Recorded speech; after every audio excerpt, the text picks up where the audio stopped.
예레미야서 23장, 예레미야서 23장.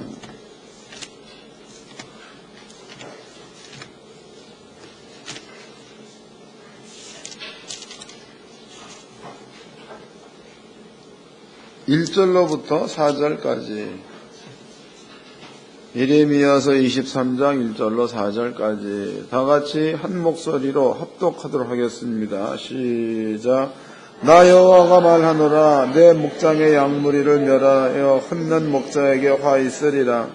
이러므로 이스라엘 하나님 나 여호와가 내 백성을 기르는 목자에게 이같이 말하노라. 너희가 내 양물을 흩으며 그것을 몰아내고 돌아보지 아니하였도다. 보라 내가 너희 악행을 인하여 너희에게 보응하리라. 여호와의 말이니라. 내가 내 양무리에 남은 자를 그 몰려갔던 모든 지방에서 모아내어 다시 그 우리로 돌아오게 하리니 그들은 생육에 번성할 것이며 내가 그들을 기르는 목자들을 그들을 위해 세우리니 그들이 다시는 두려워하거나 놀라거나 숙연하지 아니하리라. 여호와의 말이니라. 아멘. 오늘 오후 시간 여러분께 들려드릴 말씀의 제목은요, 화 받을 목자입니다. 화 받을 목자. 여기에 기록이 되어져 있지요. 다시 읽어드리겠습니다. 1절입니다. 나 여호와가 말하노라. 내 목장의 양 무리를 멸하여 흩는 목자에게 화 있으리라 그랬죠. 그러니까 하나님의 목장 가운데 양을 흩어버린다, 내쫓는다, 이러한 자들한테는 화가 있다 그랬습니다. 4절입니다. 내가 그들을 기를 목자들을 그들을 위해 세우리니 그들이 다시는 두려워하거나 놀라거나 축이 나지 아니하리라. 여호와의 말이니라 그랬죠. 여러분들 이 말씀을 잘 깨닫고 목자가 누군지를 잘 아시기 바랍니다. 하나님께 정수영 목사가 목자가 되어서는 안 된다고. 맞지요? 나는 되게 섭섭한데 아니라고 그러니까. 그래도 맞아.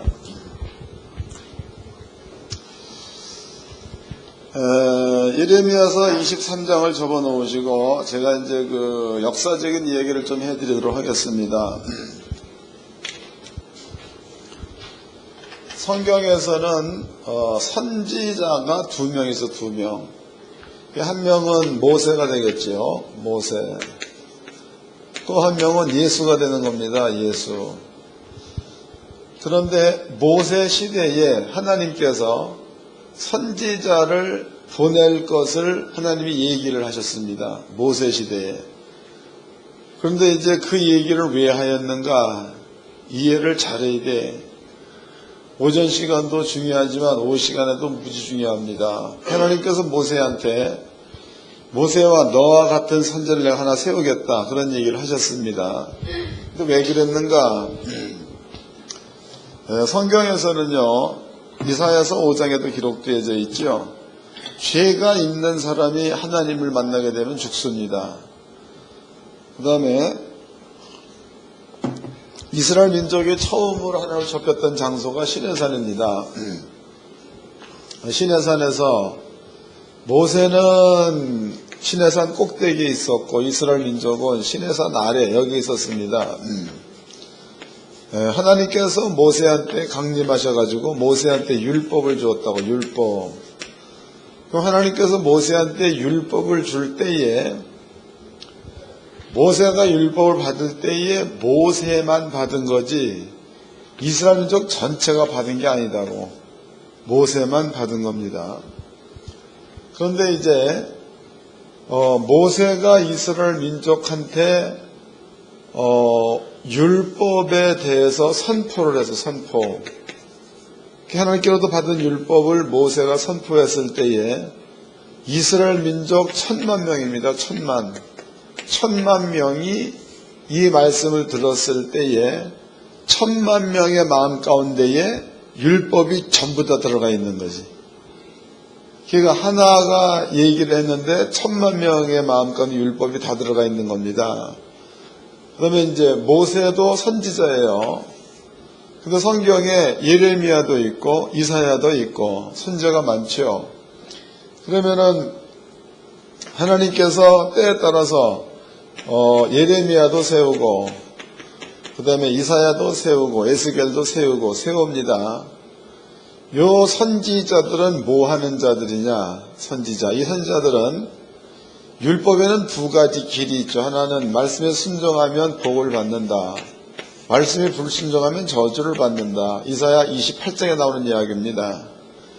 요 선지자들은 하나님의 율법을 이스라엘 민족이 불순종해서 저주의 길로 갈 때에 복의 자리로 옮겨가라고 얘기하는 자들이 선지자들이야.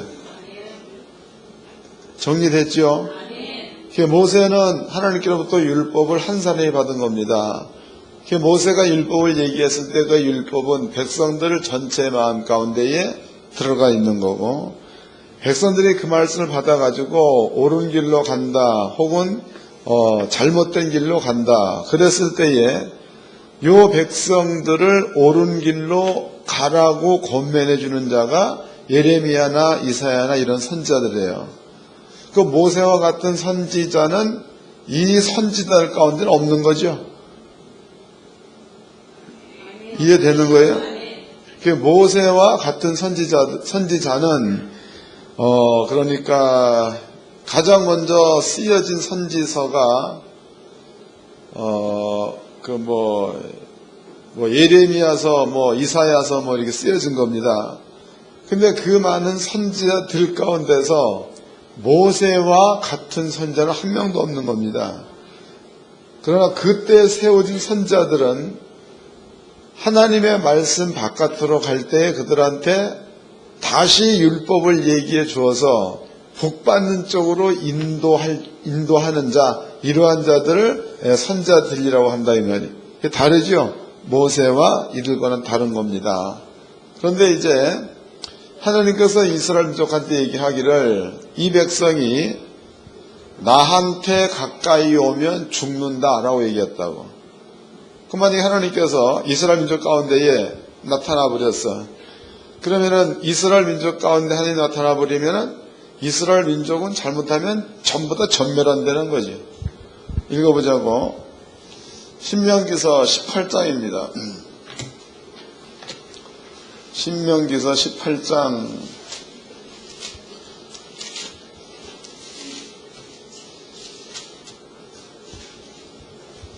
15절서부터 읽어드리겠습니다. 신명기 18장 15절.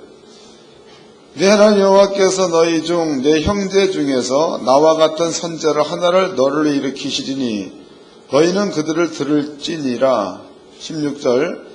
이것이 곧 내가 총회의 날에 호렙산에서 너희 하나님 여호와께 구한 것이라. 곧 내가 말하기를 나로 다시는 나의 하나님 여호와의 음성을 듣지 않게 하시고 다시는 이 큰 불을 보지 않게 하소서.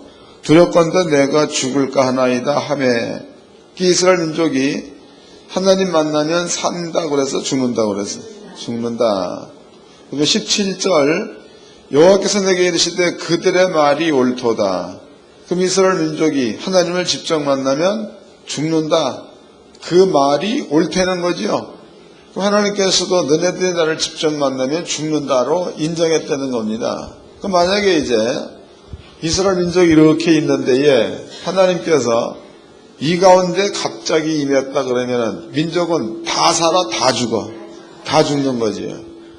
하나님께서 말씀하시기를 이네들이 말이 옳다. 그러므로 내가 너와 같은 선지자 하나를 세워서 그 선지자를 이 백성 가운데 보내겠다. 이런 말씀을 하셨습니다. 15절 다시 읽겠습니다. 내 하나님 여호와께서 너희 중 내 형제 중에서 나와 같은 선지자 하나를 너를 위하여 일으키시리니 너희는 그를 들을지니라 그랬으니까 모세와 같은 선지자 한 명이 이렇게 세운다는 거죠. 그런 거다고. 그럼 이제 구약 성경에 볼 때에 모세가 증거한 그 말은 이스라엘 백성들 가운데 있고 이스라엘 백성들이 그 말씀에 순종 안 했을 때에 선지자들을 보내가지고 그들로 순종하는 쪽으로 돌아갈 수 있도록 이러한 선지자들이 있다 이 말이에요. 그러면 이제 선지자의 계율로 본다면 모세와 같은 선지자는 이 선지자들 가운데는 한 명도 없다는 겁니다. 때가 되어지면 모세와 같은 선지자 하나를 세우겠다. 그랬으니까 성경에서 하나님이 인정한 선지자는 전체가 둘이죠. 둘. 하나는 모세, 또 하나는 모세와 같은 선지자를 세운다 그랬으니까 신약으로 본다면 예수가 되는 겁니다. 그럼 선지자는 둘이야. 딱 둘. 더 이상 선지자 없다는 겁니다. 그 다음에 이제 그러면은 예수가 와가지고 십자가에 돕니다. 그 십자가의 도를 예수가 세웠죠. 그래서 첫 번째는 죄가 예수가 짊어지고 갔다. 그러므로 그 사실을 믿으면 천국 간다는 거. 두 번째는 예수가 채찍에 맞을 때 너희는 남을 입었다는 거. 예수가 가난한 가죽 같더라도 너희는 부유하게 살아야 된다는 거. 그 다음에 이제 예수님께 시험을 받았다. 그러므로 너희 하나님의 은혜로 살 수 있다는 거. 죄가 있으면 능력이 없습니다. 그런데 예수를 믿음으로 하나님의 자녀에 되는 권세를 받았으니까 능력이 회복됐다는 거. 이거 이제 예수님께서 십자가에 죽을 때에 세워놓은 일이라고. 그럼 이 일은 예수님 외에는 아무도 할 수 없는 겁니다. 그러니까 너와 같은 선지자, 모세와 같은 선지자 하나가 예수가 땅에 옴으로써 세워졌다고 봐야 맞겠죠. 세워진 거예요. 그 다음에 이제 중요한 거다. 그 다음이 그러면 오늘날의 목사야. 오늘날의 목사들은 구약 성경에서 백성들이 율법에서 떠나 있을 때에 그 백성들을 옳은 길로 인도해 주는 게 오늘날의 구약 성경의 선지자다라면 오늘날에도 성도들이 하나님 말씀이 아닌 곳에 있다가 하나님 말씀 쪽으로 가게끔 만들어주는 역할을 오늘날의 목사들이 해야 된다. 그 말이죠. 그 얘기도 하고. 근데 만약에 목사가 성도들로 하여금 옳은 길, 하나님 말씀 쪽으로 가게 만들어줘야 맞는 건데 반대로 하나님 말씀은 뒷전이고 지 말을 쫓게 만든다면 그 목사는 성도를 모으는 목사예요? 흩는 목사예요? 흩는 목사니까 그들한테는 화가 있다. 그 얘기예요. 그럼 내가 만약 여러분들 앞에 말씀을 증거하지 아니하고 맨 오만 소리를 했으면 화가 나한테 있다는 거죠? 좀 미안하니까 끄떡도 있어. 성경대로 나한테 있는 겁니다. 그래서 나는 하나님께서 또 화 받지 않으려면 바른 말이 맞는 거죠. 그 다음에 읽어보겠습니다. 다시 본문이다고. 예레미야서 23장입니다. 이제 잘 깨달아야 돼. 3절서부터 읽겠습니다. 23장 3절. 내가 내 양 무리에 남은 자를 그 몰려갔던 모든 지방에서 모아내어 다시 그 우리로 돌아오게 하리니 그들의 생육이 번성할 것이며 내가 그들을 기르는 목자들을 그를 위해 세우리니 그들이 다시는 두려워하거나 놀라거나 축이 나지 아니하리라. 여호와의 말이니라 그랬죠. 그럼 여기에 세워진 그 목자나 신명기서 18장에 얘기하는 목자가 같은 거죠.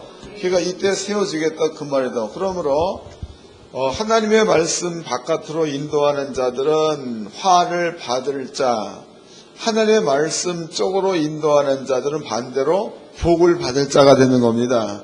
예레미야 23장 말씀에서 예수를 아버지가 세워놓겠다. 그럼 이 예수는 모세와 같은 선지자입니다. 그러면 이제 오늘날에 당연히 목사는 이 말씀을 증거를 잘 해서 성도들로 옳은 길로 갈 수 있도록 인도해야 맞는 거다고. 그런데 여러분들은 어쩌냐 이거요. 여러분들은 성경을 찾아보자고. 정신 차리시기 바랍니다. 사도행전 1장입니다. 사도행전 1장 8절. 이건 다 같이 합독하도록 합시다. 사도행전 1장 8절. 다 찾으셨죠? 합독하겠습니다. 시작.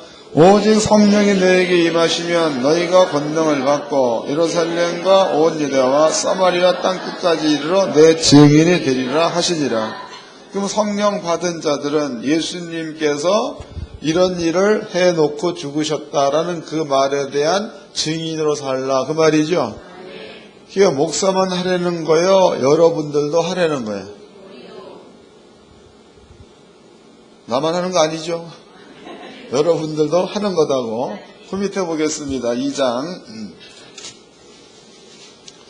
2장 37절입니다. 저희가 이 말을 듣고 마음에 찔려 베드로와 다른 사도들에게 물어가로되 형제들아 우리가 어찌할꼬 하거늘 베드로가 가로되 너희가 회개하여 각각 예수 그리스도의 이름으로 세리를 받고 제사함을 얻으라. 그러면 성령을 선물로 받으리니 그랬습니다.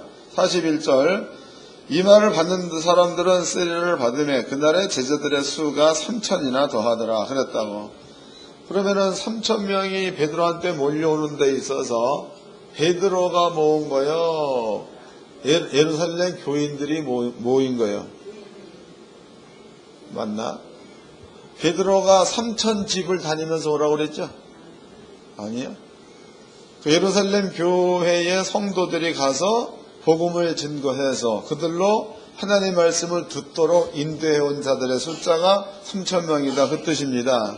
그러니까 여러분들이 듣고 보고 깨달은 말씀이 하나님 말씀이 아니면 입 다물고 있어야 맞는 거고, 하나님 말씀이 맞다면 가서 떠들어서 많은 사람들로 구원받게 만들어주는 그것이 하나님께서 여러분들에 준 사명인 줄로 믿으시기 바랍니다.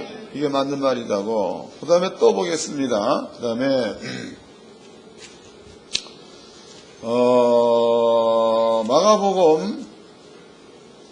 마가복음 16장입니다.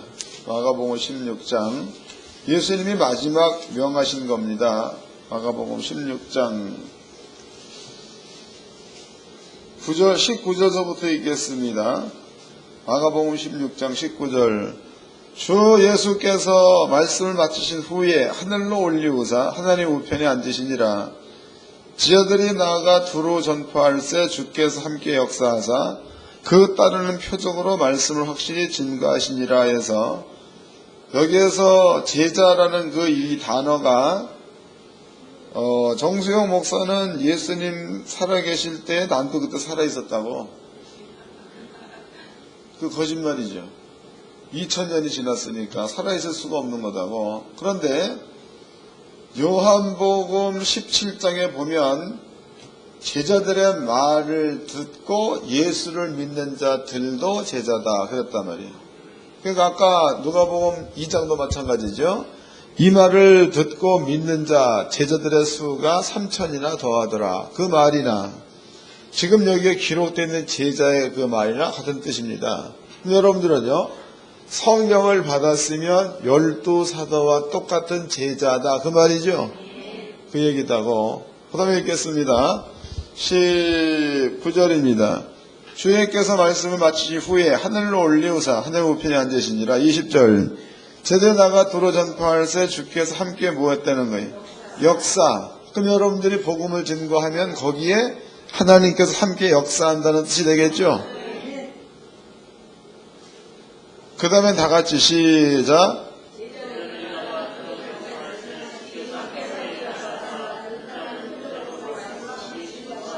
그 다음에 뭐가 따로 댕긴다는 거예요? 표적. 이해되시는 거예요? 그러니까 알고만 있지 말고 가서 복음을 전거할 때 거기에 표적이 따른다. 그러니까 여러분들이 만약에 나는 성령 받은 자다, 내가 손을 꼭 기도하면 낫는다, 이런 믿음을 가지고 얘기해주고 기도해주면 낫는다는 거다. 설명됐어요? 네. 그래서 여러분들은요, 하나님께로부터 책망 듣는 목자가 되어서는 안 되는 거다고. 하나님께로부터 칭찬 듣는 그러한 자가 되어야 될 줄로 믿습니다. 그래서 저 역시도 여기서 복음을 증거할 때에 간증도 나는 별로 잘 안 하잖아. 간증해 내가 어디 어쩌다 이제 한두 번씩 하지만 잘 안 하잖아. 그 얘기는 이거 얘기해도 바쁜데 간증할 시간이 어디 있습니까? 그런데 다른 데 가보면 성경 말씀은 어머니를 공경하라 해놓고 딴 말하고 하잖아. 그건 맨 어느 날은 어떻고 누구는 어떻고 누가 어쨌다 시어머니가 며느리를 죽이려고 했더니 오히려 며느리가 힘이 세가지고 시어머니가 죽었다. 그래서 며칠 됐더니 어쨌다. 그게 아니야. 하나님 말씀에 부모를 공경하라. 그러면 끝이지. 하고 안 하고는 여러분들 팔자고. 그래서 부족한 종은요, 여러분들한테 될 수 있으면 하나님 말씀 외에는 하고 싶은 그런 말이 없어. 안 하려고도 하고. 그 다음에 이제 그 말씀을 듣고 순종하는 것은 여러분께 달려 있습니다. 그런데 순종해 보니까 표적이 나타나잖아. 안 나타나면 또 난도 거짓말쟁이다고. 그러니까 우리 하나님께 성도님들은요, 여러분들의 그 삶 자체가 하나님 말씀에 순종하는 이러한 삶이 되어야 될 줄로 믿습니다. 그리고 우리가 이제 꾸준하게 기도해오고 있지요. 또 이제 요번 1월 달이 지나고 나면 2월 달서부터는 또 두 번째 예배 시간 다음엔 또 기도들을 해야 되겠죠. 그래서 그까지 기도하시고 그 다음에 가서 순종하시고 여러분들의 삶이 날마다 영육간에 풍요로워지기를 주의 이름으로 축원합니다. 옆 사람과 인사 좀 합시다. 하나님 은혜 안에서 풍족히 삽시다.